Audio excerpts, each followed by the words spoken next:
Σκεφτείτε ότι μέσα στον ίδιο τον πίνακα το βράδυ ακούμε ποντίκια. Κυριάκο, και δεν φταίς εσύ. Και το έχω πει σε προσωπικό επίπεδο, σε εκτιμώ και θεωρώ ότι πραγματικά δηλαδή και είσαι και από τα καλύτερα που μας έχουν συμβεί. Το μέλλον μας πέθανε. Ένα βίντεο ντοκουμέντο είδε το φως της δημοσιότητας πριν από λίγο από τη στιγμή της σύγκρουσης. Η συνομιλία του μηχανοδηγού με τον υπεύθυνο εισιτηρίων. Εγώ έχω να πω κάτι μόνο. Όταν ακούς τον μηχανοδηγό να μιλάει με τον υπεύθυνο εισιτηρίων και να λέει πάμε και όπου βγει, σίγουρα είσαι προεδριασμένος για το κάτι δεν θα πάει καλά. Ναι, το άκουσα μέσα των ασυρμάτων. Πάμε και όπου βγει. Αυτό ακριβώς, τίποτα άλλο. Ο μοιραίος σταθμάρχης. Ναι. Δεν πήρε πρεσβευτή. Το 62 από πού το έδιωξες? Από πού το έδιωξες το 62? Στη γραμμή ανώδου κανονικά. Γιατί αυτοί λένε ότι έχει γίνει εμπορικό με τέτοιο, έχει γίνει σύγκρουση. Αμάν. Έλα, Ελένη. Βασίλη, τι έχει συμβεί? Έγινε τράκα. Ναι, πώς έγινε τράκα? Δεν ξέρω. Ό,τι θα σου πω, Ελένη, θα σου πω ψέματα. Πόσοι σταθμάρχες έπρεπε να είναι? Σύμφωνα με τις βάρδιες που έχουμε εμείς στη διάθεσή μας και σύμφωνα με τον επιθεωρητή, ο οποίος θα καταθέσει και αυτό στις αρχές, έπρεπε να είναι 3 σταθμάρχες εκείνη την ώρα. Οι άλλοι 2 10 και 10. Και οι 2 έφυγαν πριν τη λήξη της βάρδιάς τους. 10 και 10. Μέχρι και τις 11. Ήταν μόνος του αυτός ο άπειρος σταθμάρχης. Το γύρισε. Και όταν παίρνει ο προαστιακός πάλι μόνος του είναι. Το είχε γυρίσει. Σύμφωνα με τα όσα μαθαίνουμε, ήταν μόνος του και στις 10. Ενώ θα έπρεπε να είναι 3 εκεί. Ναι. Ο πίνακας του σταθμάρχη. Ξέρετε ποια είναι η αποτροπή κάποιων κινήσεων μέσα σε αυτόν τον πίνακα? Ποια? Τα πόματα από τα μπουκάλια των νερών να μπαίνουν πάνω στα κουμπάκια για να μην βατάει ο σταθμάρχης. Τα οποία εξαφανιστήκαν, βλέπω τώρα. Αυτό το σύστημα ασφαλείας. Δεν το πιστεύω. Αυτός είναι ο ξυγχρονισμός δηλαδή του σταθμού της Λάρισσας. Αυτά είναι ψαλίδια τα οποία είναι εκτός λειτουργίας. Τη διαδρομή εμείς την ελέγχουμε τώρα με το μάτι. Σκεφτείτε ότι μέσα στον ίδιο τον πίνακα το βράδυ ακούμε ποντίκια. Βλέπουμε τον πίνακα να τρεμοπαίζει χωρίς καμία ασφάλεια επειδή μέσα ποντίκια τρώνε και μασάνε τα καλώδια. Το σταθμαρχείο. Ακόμη και το κτίριο όπου στεγάζεται το σταθμαρχείο της Θεσσαλονίκης, οι συνθήκες είναι άθλιες. Ένας χώρος γεμάτος ποντικοπαγίδες ακόμη και μέσα στα συστήματα παρακολούθησης που θυμίζει κτίριο εγκαταλελειμμένο. Ο επιθεωρητής του ΟΣΕ. Μόλις λίγες ώρες μετά το μεγαλύτερο σιδηροδρομικό δυστύχημα στη χώρα, ο επιθεωρητής του ΟΣΕ, που βγάζει τις βάρδιες στο σταθμαρχείο της Λάρισσας, κατάφερε να πάρει αναρωτική άδεια 30 ημερών από το νοσοκομείο Βόλου, χωρίς να υποβληθεί στις απαραίτητες ιατρικές εξετάσεις. Τα συστήματα ασφαλείας. Αν βάζαμε σε ποσοστά, τι ποσοστό καλύπτουν οι μαύρες τρύπες στο σύνολο του δικτύου? Από έξοδο Αθήνας Αγίους Αναργύρους μέχρι και Θεσσαλονίκη, σχεδόν το 50% του δικτύου καλύπτεται από σηματοδότηση. Που και αλίμονο δηλαδή ίσως να μην και λίγο βρεθούν, περισσότερο. αλλά το 50% και πλέον είναι επικίνδυνο το δίκτυο από Αθήνα μέχρι Θεσσαλονίκη. Την ίδια στιγμή κάπου αλλού στην Ελλάδα.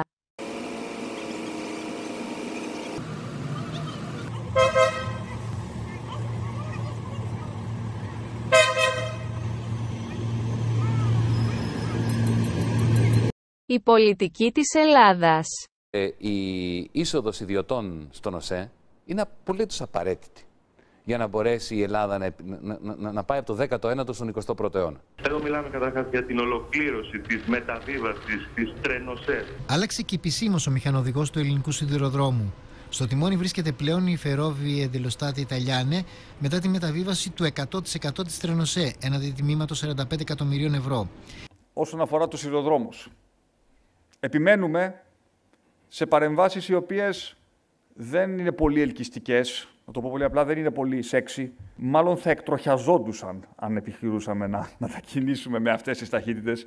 Με 160 που πήγαινε, ήθελε ακριβώς, αν του δίνε εντολή φρένο τώρα, κοκάλωσέ το, ήθελε 1760 μέτρα να κινητοποιηθεί.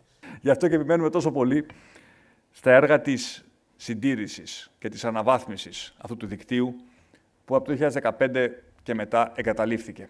Υπάρχει κάποιο κεντρικό σύστημα που ελέγχει τα δρομολόγια? Δεν λειτουργεί τίποτα. Γίνονται όλα με ανθρώπινο παράγοντα, χειροκίνητα, manual. Είμαστε στο manual. Είναι ντροπή και ντρέπομαι που θέτεται θέματα ασφαλείας. Τι εννοείται δεν λειτουργεί?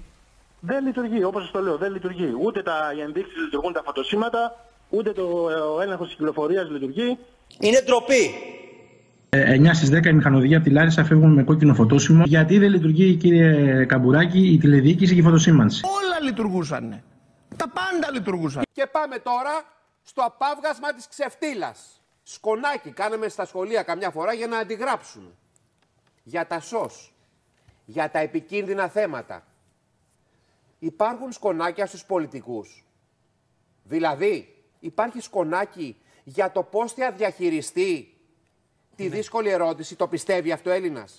Παρακαλώ πολύ, Τάσο, για να μην πούν το λέω κι εγώ. Αυτό είναι το κείμενο, είναι ακριβώς αυτολεξί όπως το διάβασε. Κάτω-κάτω λοιπόν υπήρχε και αυτό. Αν γίνει οποιαδήποτε ερώτηση από δημοσιογράφους, θα απαντήσετε, σας παρακαλώ πολύ, θα μου επιτρέψετε να μην πούμε τίποτα άλλο. Αν επιμείνουν οι δημοσιογράφοι, σας παρακάλεσα να μείνουμε σε αυτά. Δεν είναι ώρα για λόγια, ας σεβαστούμε τη μνήμη τόσων ανθρώπων που χάθηκαν. Σκονάκι στο Θρήνο, σκονάκι στην τραγωδία. Και δεν είναι Νέα Δημοκρατία. Είναι Νέα Δημοκρατία, ΣΥΡΙΖΑ, ΠΑΣΟΚ, όλοι όσοι κυβέρνησαν. Είναι τα ίδια. Είναι τα ίδια. Μην το πω έτσι όπως το αισθάνομαι. Αυτή είναι η ξεφτύλα της ελληνικής πολιτικής. Αν ήσασταν στη θέση του εσείς, τι θα λέγατε τώρα? Ότι απαντήσατε καλά? Να σας πω όμως κάτι, κύριε Στούμπομ. Είσαι ο Υπουργός Μεταφορών. Μπορείς να πας στη Βουλή και να πεις ναι, έχουν πρόβλημα ασφάλειας στα τρένα? Βεβαίως. Και να πεις παίρνω αυτά τα μέτρα, επίκειται αυτό. Θεέ μου. Είναι πιθανόν ο Υπουργός να σκέφτηκε, είναι πιθανόν, ότι αν εγώ ως Υπουργός Μεταφορών βγω να πω ότι έχουν πρόβλημα ασφάλειας στα τρένα, αύριο τα τρένα δεν λειτουργούν στην Ελλάδα. Ναι, αλλά πρόσεχετε τώρα το χειρότερο που φτάσαμε, Υπουργέ μου. Τώρα δεν. Θα πάμε λίγο πάλι. Η ελληνική δημοσιογραφία. Αν η κυβέρνηση έχει μια πιθανότητα να αντισταθμίσει το πολιτικό κόστος που οπωσδήποτε θα έχει από το δυστύχημα, είναι ακριβώς αυτό. Να συγκριθεί με προηγούμενες κυβερνήσεις. Τι λες? Να βάλει και αυτό το δίλημμα στις εκλογές ο Πρωθυπουργός και να πει: κοιτάξτε πώς το διαχειριστήκαμε εμείς και πώς το διαχειρίστηκαν οι άλλοι. Εδώ ταιριάζει το ρητό, εδώ ο κόσμος καίγεται και το χτενίζεται. Ο δικηγόρος του Σταθμάρχη, τι εννοούσε όταν λέει βλέπετε το δέντρο και δεν βλέπετε το δάσος? Δεν κατάλαβα. Ότι υπάρχει κάποιο δάσος που δεν το ξέρουμε? Είπε ο δικηγόρος ότι αναλαμβάνει το μερίδιο της ευθύνης που του αναλογεί. Ήταν πριν αυτό. Ναι, δεν έχει σημασία η σειρά των πραγμάτων. Έκανε το λάθος. Ήταν μόνο αυτό, μόνο το ανθρώπινο λάθος. Τι άλλο μπορεί να είναι? Όλα αυτά τα οποία έπρεπε να έχουν τοποθετηθεί και δεν έχουν τοποθετηθεί για να προλάβουν το ανθρώπινο λάθος. Δεν ξέρω, Μαρία.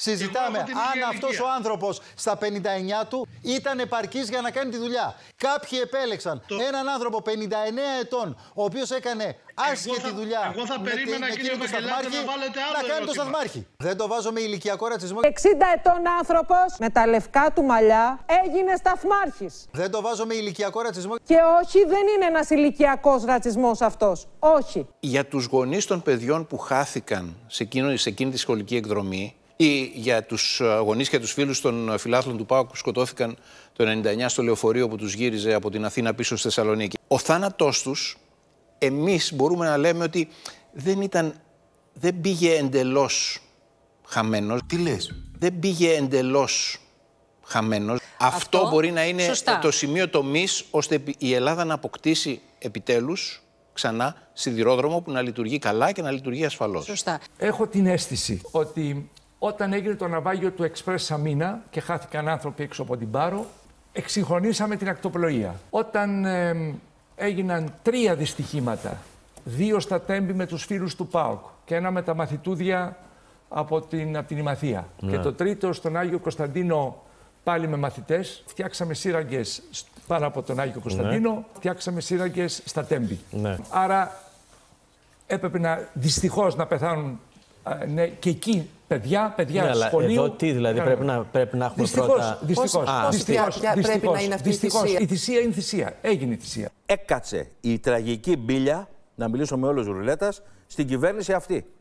Κυριάκο, είναι και δεν φταίς εσύ. Και το έχω πει σε προσωπικό επίπεδο, σε εκτιμώ και θεωρώ ότι πραγματικά δηλαδή και είσαι και από τα καλύτερα που μας έχουν συμβεί. Για να μην νομίζετε ότι κάνουν πολιτικά και κομματικά παιχνίδια εδώ. Κύριε Γενιδούνια, όλους αυτούς τους μήνες εσείς τι κάνατε? Το υπέρτατο όπλο που έχουμε εργαζόμενοι είναι η απεργία. Πολλές φορές όταν επιχειρήσαμε να κάνουμε απεργία, χαρακτηριστήκαμε συντεχνία και ότι το κάνουμε για συντεχνιακούς λόγους. Εμείς είχαμε κάνει παραπάνω και από αυτά που μπορούσαμε στο πλαίσιο των δυνατοτήτων μας. Είχατε ενημερώσει και τη διοίκηση για όλα αυτά, ότι δηλαδή το σύστημα ασφαλείας και το βασικό σύστημα ασφαλείας δεν λειτουργούσε για πάνω από 6 μήνες? Είναι γνωστά αυτά. Σε εμάς που δεν τα γνωρίζουμε, γι' αυτό σας ρωτώ. Εμείς οι δημοσιογράφοι κοιμόμασταν τον ύπνο του δικαίου και εγώ πρώτος. Προφανώς είναι κάτι το οποίο δεν είναι μέρος της επικαιρότητας της δημοσιότητας. Αυτό ακριβώς, τίποτα. Και δυστυχώς είναι η μεγαλύτερη δυσφήμιση για τη χώρα μας. Συμπονάμε τις οικογένειες που χάσαν τα παιδιά, αλλά μεγαλύτερη ξεφτύλα και ντροπή για τη χώρα μας δεν θα μπορούσε να υπάρξει από αυτό. Ναι. Θεέ μου. Και πώς τώρα θα δαπανηθούν, το ξαναλέω, εκατομμύρια για να διαφημίσουμε τον τουριστικό παράδεισο με 5 ωραίες παραλίες. Τι λες? Με τους οικολογικούς σιδηροδρόμους. Ντροπή. Ντροπή. The next day. Τώρα που βλέπουμε τις εικόνες αυτές, μήπως θα έπρεπε να το έχουμε μετανιώσει? Γιατί όλοι αυτοί που μας κυβέρνησαν όλα αυτά τα χρόνια δυστυχώς δεν φτιάξαν ένα σύγχρονο κράτος. Ένα κράτος για το οποίο πρέπει να είμαστε περήφανοι. Ένα κράτος για το οποίο οι γονείς εμείς να λέμε ναι ρε παιδί μου, να μεγαλώσει τα παιδιά μας εδώ.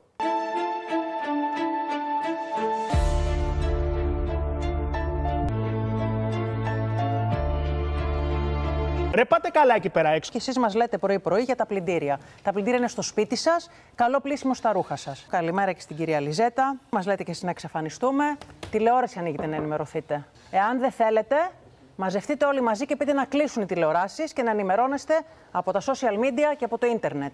Η ελληνική αστυνομία. Έχουμε την εκπρόσωπο της αστυνομίας και της πυροσβεστικής και προφανώς θα περάσουμε σε ανακοινώσεις από λεπτό σε λεπτό. Ετοιμάζονται οι άνθρωποι. Κάνουν τις τελευταίες λεπτομέρειες εκεί. Υπάρχει μια μαρτυρία, δεν ξέρω αν την έχετε πει. Τι λέει, να τους προστατεύσουμε λίγο, επειδή ετοιμάζονται και να δούμε. Εντάξει, γιατί είναι λογικό να φτιάχνει ο άλλος τη γραβάτα του, να ισιώνει το σακάκι του. Θα πείτε τι πιο σύνηθες να συμβεί.